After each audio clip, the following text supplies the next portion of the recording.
Bonjour! Selon un rapport de recherche réalisé par un fabricant de compléments alimentaires britannique, saviez-vous qu'une femme sur quatre souffre de dépression durant la transition ménopausée? Et ce, comparativement à un homme sur 10 qui en souffre généralement. Il y a quand même un écart entre les deux.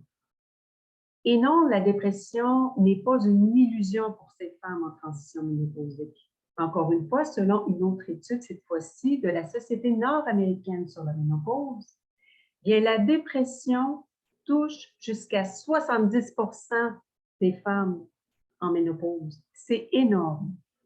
Et pourquoi, selon vous, je vous présente ces chiffres? Bien, c'est simple. C'est que malheureusement, la santé mentale des femmes en transition ménopausée passe généralement sous silence, imaginez dans les entreprises.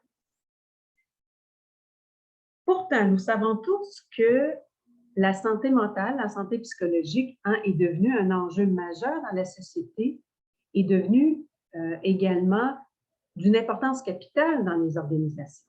Alors, à mon avis, il est important, il est même primordial de tenir compte de ce phénomène, des problèmes de santé mentale en lien avec la périménopause et la ménopause, dans le but de mieux les soutenir, ces femmes-là. Et pourquoi? Bien, pour augmenter leur productivité, leur bien-être en général, mais pour vous aussi, employeurs, pour permettre leur fidélisation, augmenter le taux de rétention et d'attractivité, parce que ces femmes-là, elles sont qualifiées et expérimentées sur le marché du travail. Et pensez-y, nous sommes en pleine période de la pénurie de main-d'œuvre.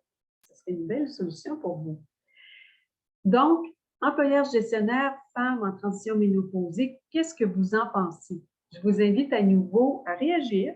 Qu'est-ce que vous en pensez, vous, de ça? Alors, réagissez encore une fois dans l'espace commentaire. Ça va me faire plaisir de vous lire ou encore de m'écrire en privé. Je vais pouvoir échanger avec vous. Merci encore une fois de votre attention et je vous dis à très bientôt.